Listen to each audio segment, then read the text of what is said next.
Welcome back to My Seminary Life. I'm your host, Brandon Knight, and welcome back to another edition of Fish FryDay, our Lenten devotional series. Throughout the season of Lent, we're going to be every Friday here on the show having a little bit of a devotional thought to move us through this time period in a reflective way that is going to bring us back to the heart of what we're trying to do here during the season of Lent. Last week was the start of this with talking about how entering Lent is entering the wilderness of chosen suffering. The purpose of today's episode is for us to find our strength in that wilderness. Because when you are traveling through wilderness and there's suffering, of course, being in the form of fasting, it takes some strength, and there's a danger. There's a danger when it comes to fasting in Lent. And today, my hope is to show us how to fast and to move through this season when the hunger pains, whether literal hunger pains or existential hunger pains, start coming in. Show us where our strength lies. And to do that, we're doing a song review. We're having a little bit of fun here today because in case you missed the last go around of Fish FryDays a couple of years ago, I really like Saint Patrick's Day and Saint Patrick.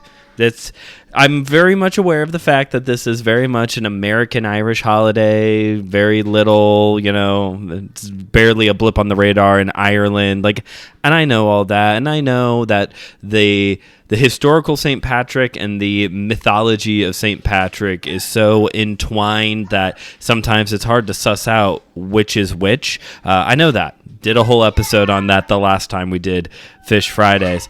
But with St. Patrick's Day here coming up on Monday, I did not plan on doing something related to St. Patrick's Day, but then Rend Collective came along and changed my plans a little bit. So here we are today to talk about Rend Collective's new song, The Prayer of Saint Patrick. Relatively new song, came out the end of February. The Prayer of Saint Patrick, inspired by the Prayer of Saint Patrick. Let's start off first, before we get into the devotional, let's have the fun part. Let's talk about Rend Collective. Rend Collective is a Christian Irish folk band from Ireland. They have been around for quite some time, but picked up on the mainstream CCM attention radar with their song Build Your Kingdom Here, that was featured both on their album Homemade Worship for Handmade People and also Campfire. Both of those have versions of the song on it. It was after that point that Rend started to catch on in the American CCM market and started to shift a little bit away from their Irish folk style. Yeah, up until that point, Rend Collective really had this folk worship sound. I would say they're in the 2010s. If you were a fan of Gungor and Mumford & Sons, this was probably the band for you. But when they started to catch on in the American CCM market, they started shifting away from that folk sound and more to a peppy guitar. That's probably a genre. It shouldn't be. That's probably a genre. It was more like a peppy, acoustic sound. Still fun music, which is kind of like what they were already producing. But their songs had a lot of substance to them, and when they started hitting the market a little bit more in the mainstream, it kind of became just hey, we're the happy-go-lucky Irish people band. This continued on for a while. They have also done some kids albums as well, which if you have not listened to Rend Collective's children's albums, you should definitely go check those out. while the peppy acoustic music may not necessarily be like the most like sustaining kind of music, hey, when it's for kids, it's a banger. But Rend Collective got to, I want to say like summer of last year, when they had a huge announcement, an announcement that would change the game, that would change the face of CCM forever. It was time for Rend Collective to make Rend Folk Again. Gee, I wonder where they got that idea from. Yeah, they started this whole campaign, had buttons and everything of time to make Rend Folk Again. I don't know if this was an attempt to try and regain some of the old listeners, or had kind of dropped off, or if they themselves were like, hey, we're kind of done with the peppy acoustic, we want to go back to our roots. Whatever the case is, they announced this big folk tour, folk with an exclamation point at the end of it, and have started releasing songs that if you are one of those old school Rend Collective listeners, and you kind of dropped off over the more recent time period, it might be time to jump back in, because along with the Prayer of Saint Patrick, they've been releasing other tracks and other singles, and it's folk. Let me tell you, it's folk music. It's not just the peppy guitar, peppy acoustic anymore. Like they're making good on their promises, as opposed to other politicians. They're making good on their promise to make Rend Folk Again. And one of those tracks that was announced for this return to folk was the Prayer of Saint Patrick, inspired by the Prayer of Saint Patrick, because there's no better way to try and still capture the American audience with Irish music than by making an Irish song based off of what is something that is very popular here in America, Saint Patrick. So that takes us to the prayer and the song. Essentially, this song does capture the heart of this prayer, the purpose of this prayer. It's the super abridged version of this prayer, but it does truly capture the intention of this prayer. The Prayer of Saint Patrick, also known as the Breastplate, Saint Patrick's Breastplate, is a prayer for protection. And both the prayer and the song open similarly. I arise today through a mighty strength, the invocation of the Trinity, through belief in the threeness, through confession of the oneness of the Creator of creation. I rise today through the strength of Christ's birth with his baptism, through the strength of his crucifixion with his burial, through the strength of his resurrection with his ascension, through the strength of his descent for the judgment of doom. I arise today through the strength of the love.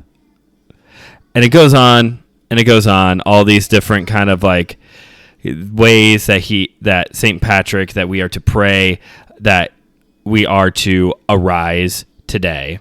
But the song, this is where the song gets abridged. So there's several of these, I arise today, I arise today, I arise today. And it's different ways that we are to pray to arise. And I'll come back to all that.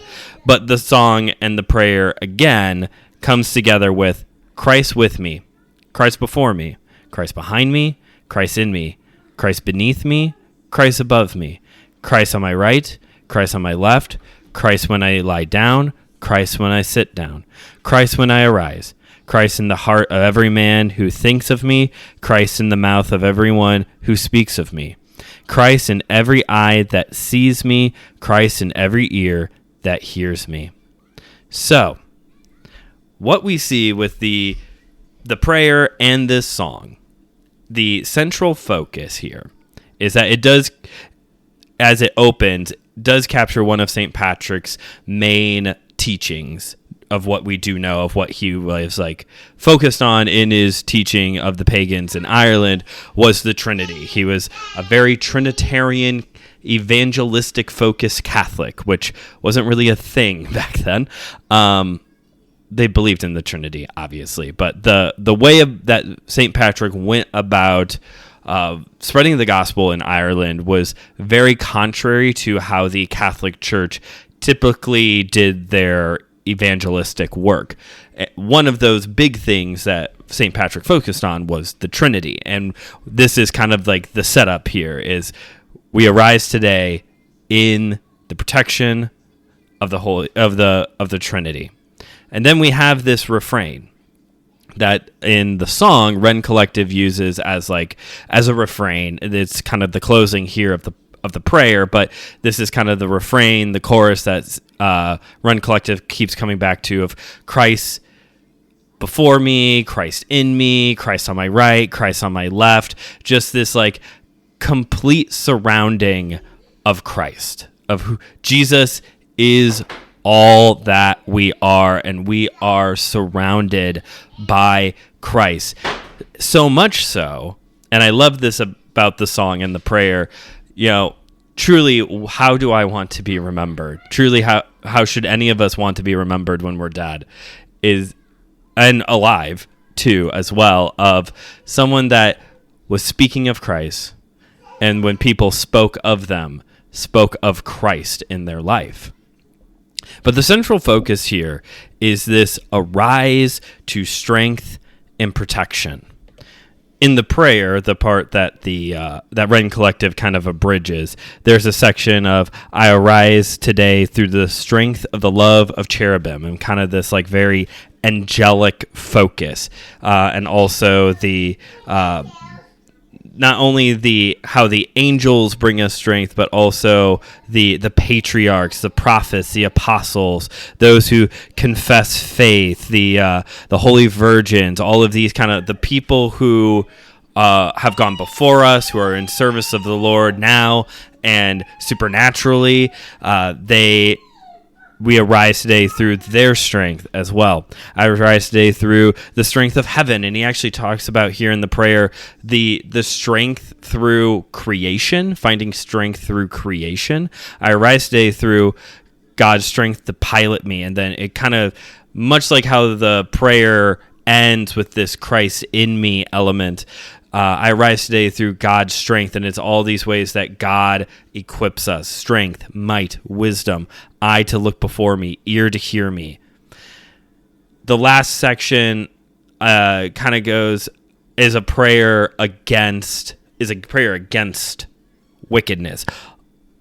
I summon today all these powers between me and those evils, against every cruel and merciless power that may oppose my body and soul, against false prophets, and it just kind of goes on. It's like I am calling upon all this strength and protection and setting my mind on the reality of Jesus around me as I encounter trials and tribulations, is what the full message of this prayer is.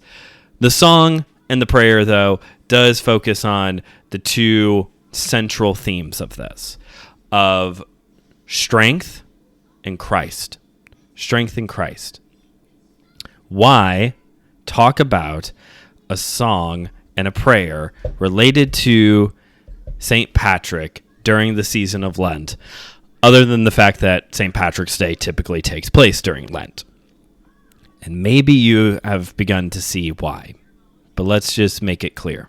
So, when we're in this wilderness of chosen suffering, there's going to be a time period where we're riding a spiritual high, that Elijah taking on the prophets of Baal kind of moment of just like outright victory. But then there will come times where it all comes crashing down. There will be times when the hunger pains, again, either physical or experiential, existential, are going to start setting in. And that is when we have to make a choice. When we are in a season of chosen suffering through fasting, we have a choice when it starts to get difficult. We could just succumb to our desires, right? And that may feel wrong. You're putting this aside. You're making a commitment. And for those of us who really like to keep our commitments, having those moments of weakness when we're finally going to cave, is frustrating, right? I am fasting from consumerism this Lent season. So I know good and well that there is going to come a day when I've been very stressed out, I'm very tired, and I'm going to stop and get Dunkin' on my way to work. It is going to be inevitable.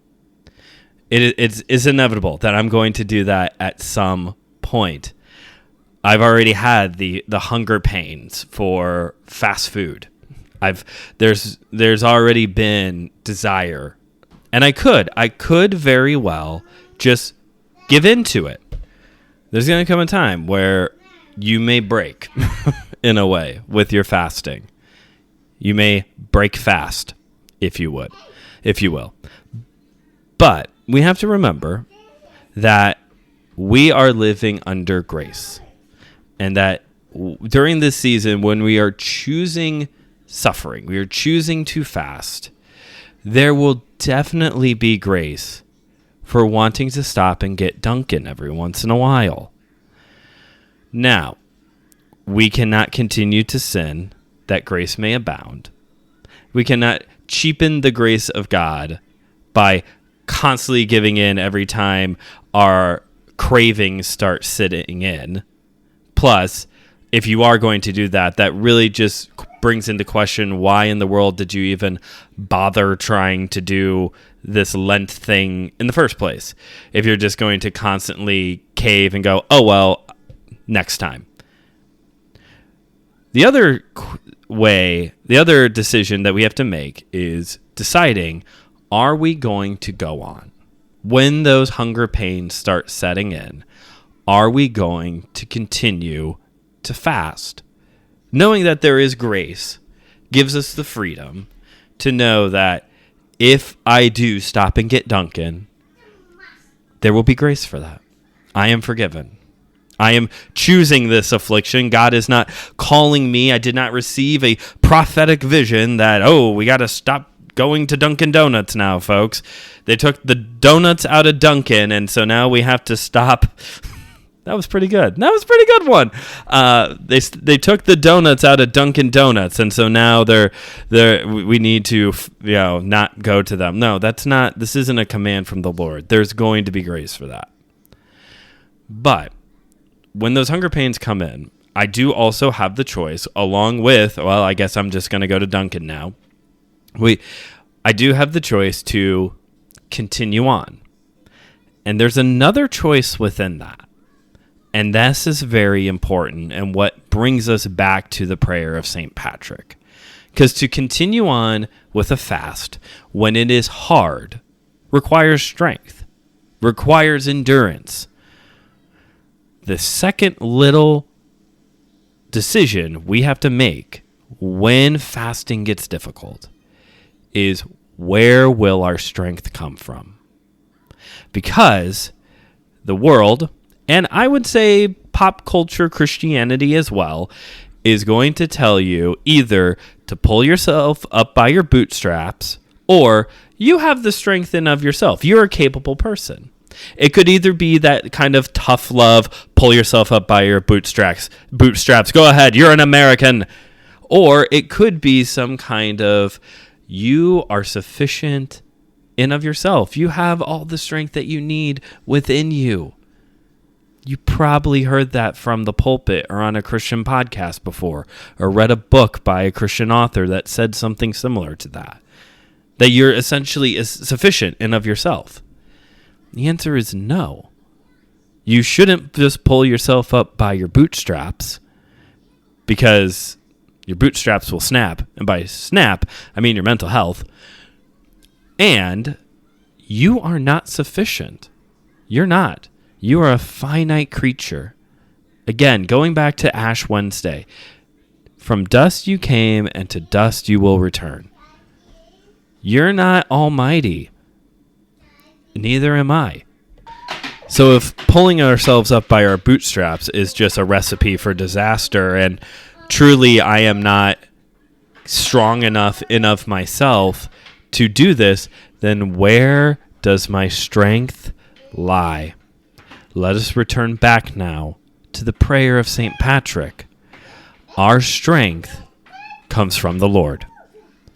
My help comes from the Lord, the maker of heaven and earth. My strength is Jesus.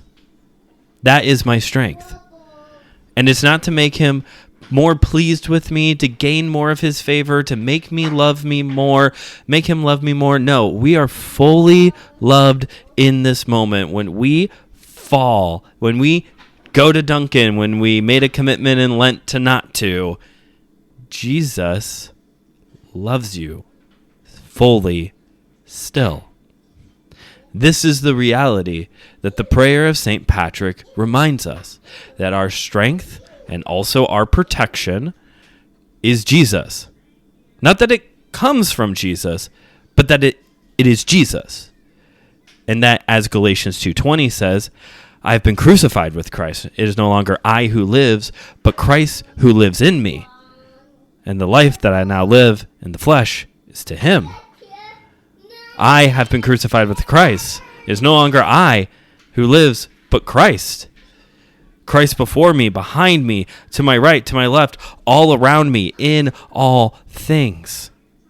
So in Lent, when those hunger pains come, we are not to see those as a message to, well, time to give up. We're not to see that as a message of time to pull myself up by my bootstraps.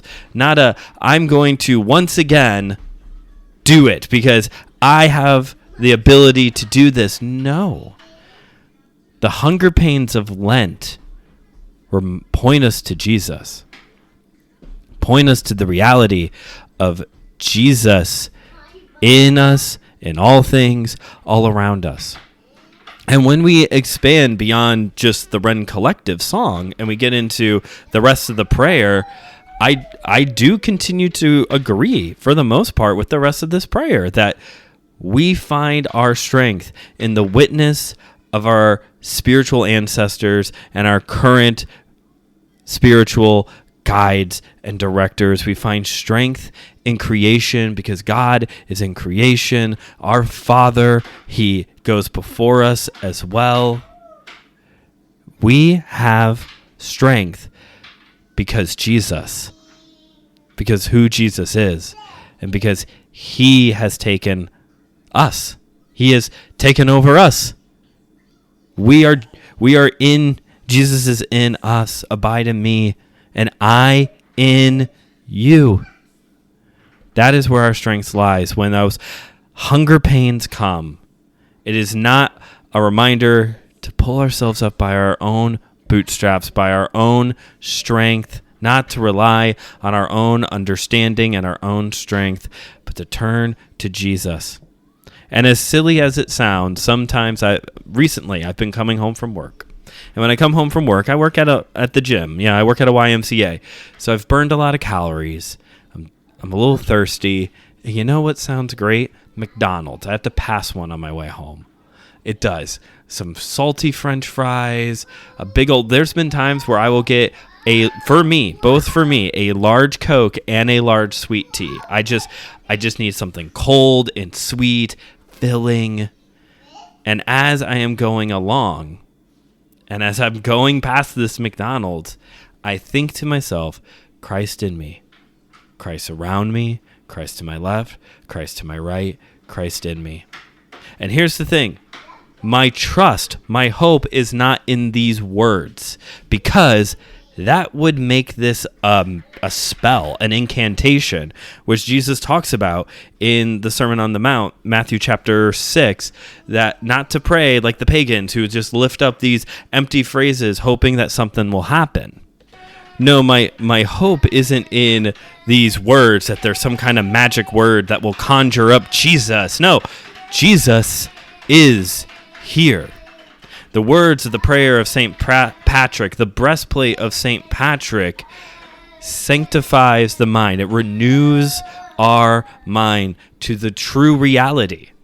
You don't need to conjure up Jesus. He is here in you, believer. It is not a magic spell to try and, make Jesus do something to bring Jesus here. No, he is here. I'm the weak one. I'm the finite one. I'm the one that needs the reminder that Jesus is here. And I have been using the words of the prayer of Saint Patrick to renew my mind as I continue through the wilderness. But maybe for you listening at home, maybe you're not a folk person. Maybe folk music, Mumford and Sons and all that, maybe that never really caught on with you. And maybe you find the prayer of St. Patrick a little clunky. Christ in me, Christ before me, Christ behind me, Christ beneath me. Like, just maybe that's all a little clunky for you. How about this? How about some early 2000s emo? I can feel you all around me, thickening the air I'm breathing. Holding on to what I'm feeling, savoring the heart that's healing. Take my hand, I give it to you. Now you owe me all I am. You said you would never leave me. I believe you. I believe. Or maybe you're more of a late 90s kind of post-grunge person. You consume me. You consume me. Like a burning flame running through my veins. You consume me, moving through me. Any time, any place, you invade my space. You consume me. I am in your hands, under your command, like a puppet on a string. I am willing to put my faith in you, so before the world I will sing. Whatever the words, the lyrics that you need, the point here is that when we are moving through the wilderness of chosen suffering, that part, to know God, we find God in the suffering. We find God in the hunger pains. And it's maybe find isn't even the right word. We are aware of God. We are aware of God in the suffering. We know God. We are aware of God as we go through this, as we are brought to a place of remembrance that Christ before me, to my right, to my left, in me, holding my hand, consuming me, and I in him. Thanks for listening to today's episode. May this be the prayer and song or songs that move you through the Lent season. Thank you for listening. If you haven't yet already, please consider rating and reviewing this show wherever you get your podcasts. And if you haven't yet already, please make sure to subscribe to the Studio 219 YouTube channel. This is the place where all of my video content lives. It's a place for faith and pop culture. Please consider passing this episode along to a friend. We talked about a lot of different music styles today. Surely to goodness you know somebody who likes one of those things. And if you haven't yet already, make sure you check out all the other great shows here on the Anazao Ministries Podcast Network, Let Nothing Move You, the Whole Church Podcast, The Homily, and of course my sister podcast, Kung Fu Pizza Party. This same day that this episode came out, I reviewed a Jet Li movie, The Legend of the Red Dragon. If you need a good laugh right now, if you're looking for a bit of escapism, listen to that review and then go check out that movie. I think you'll thank me for it. But thank you again for listening. Until next time, this is Brandon signing off, reminding you as always that theology is best served with a side of coleslaw.